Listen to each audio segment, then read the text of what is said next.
Hello yogis, and welcome to a short little taste of how to work with your kitchen sink and your kitchen counter, and maybe a little bench or kitchen chair or something of a height similar to this. Maybe you've got those things around your house. Those are yoga props. And in addition, I have a soft block here.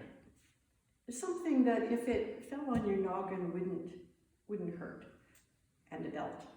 So if you've got those things, turn the video off, assemble, and here we begin. We're going to start at the kitchen sink.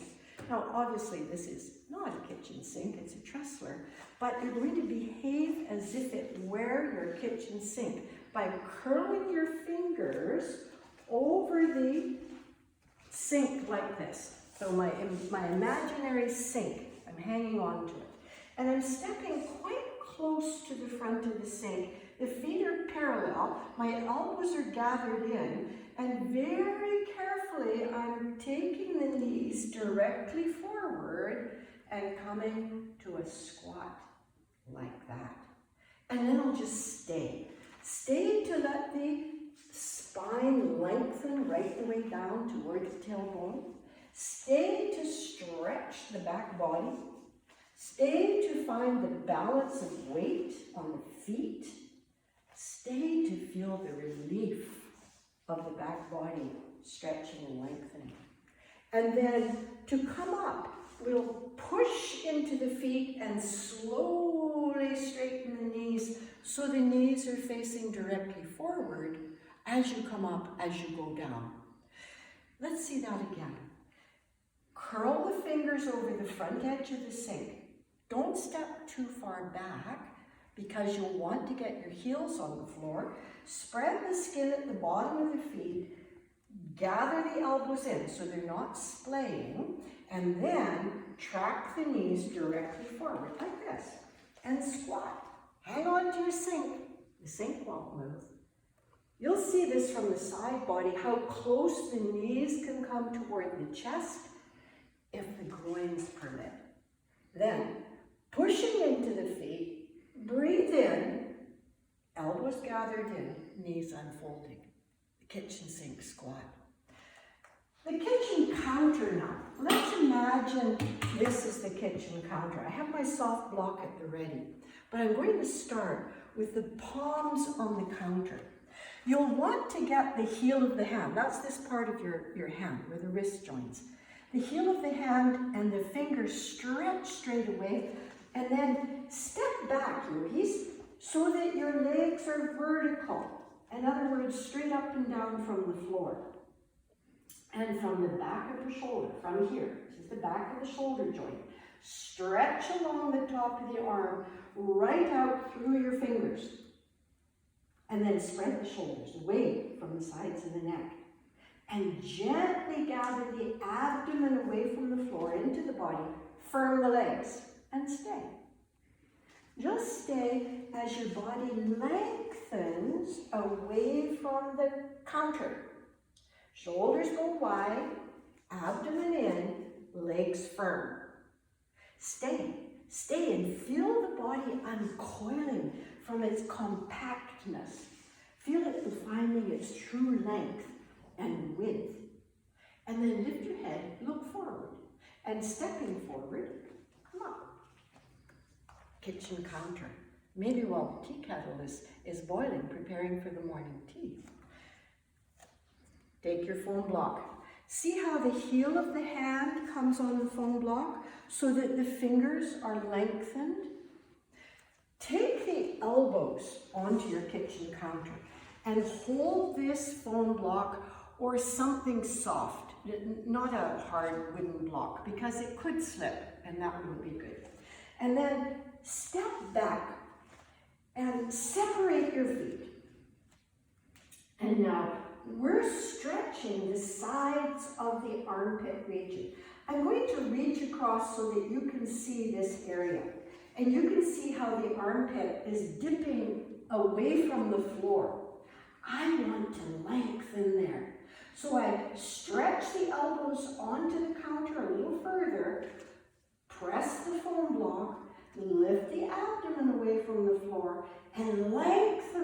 body away from the kitchen counter. This targets the upper back. The upper arms are turning out, the palms are pressing, and the abdomen is gathered into the body. Stay and feel the shoulder blades going wide in the upper back. You might be able to rest your brow on the kitchen counter if it works that way for you. That's okay. Contain the elbows, friends. Don't let the elbows splay wider than the shoulders.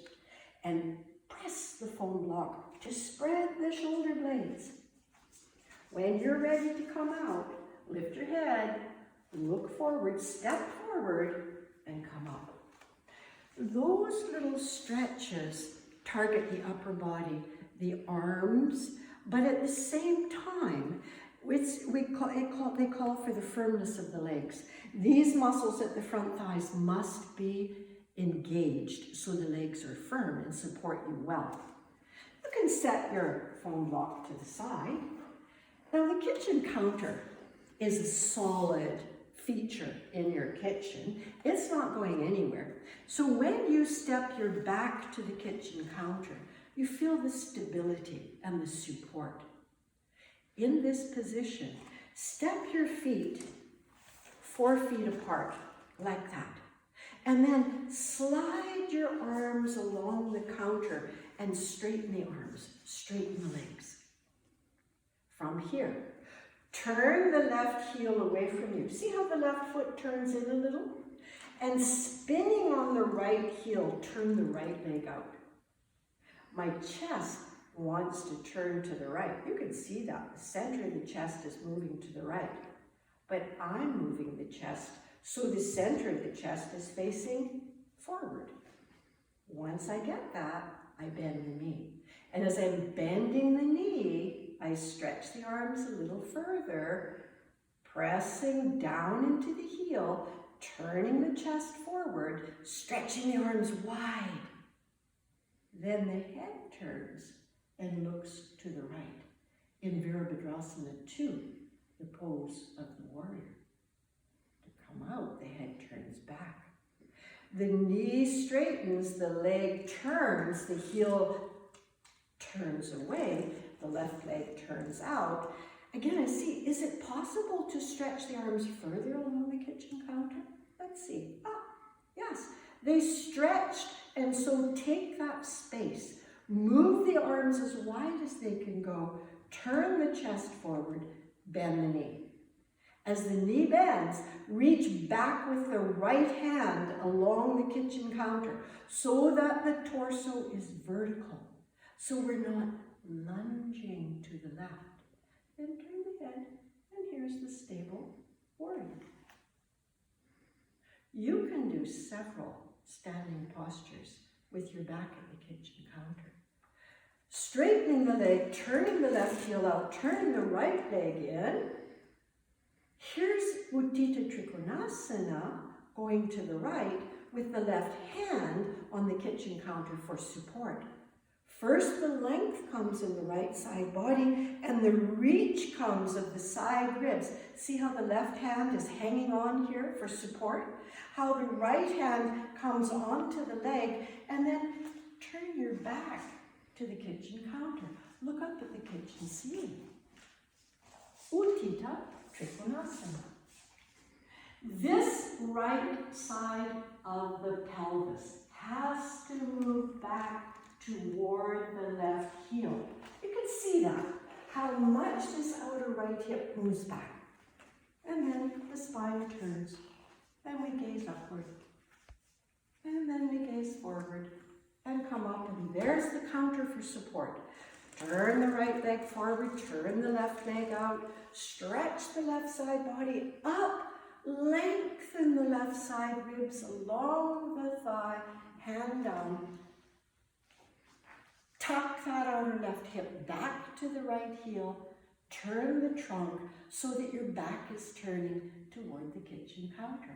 And if you have balance against the counter, up flies the right arm. And there it is in our view. Turn the face forward, inhale, come up, turn the feet forward. Step the feet together, And just for a moment, find Tadasana with your back at the kitchen counter.